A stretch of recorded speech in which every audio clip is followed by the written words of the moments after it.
In the 2021 fall semester, the Tutorial Center will provide both online and in-person tutoring. The Tutorial Center will provide STEM, writing, and computer science tutoring, as well as CommLab and study sessions. All you need to receive free tutoring in person or online is an active student ID number. While on campus, all CDC guidelines will be implemented. Come join us in the Tutorial Center, room number AC1 137. We will be open in person from Monday through Friday. While online, students can receive tutoring through our online Zoom link.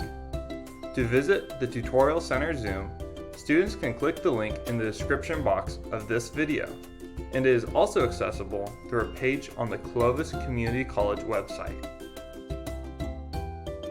We are open online from Sunday through Thursday.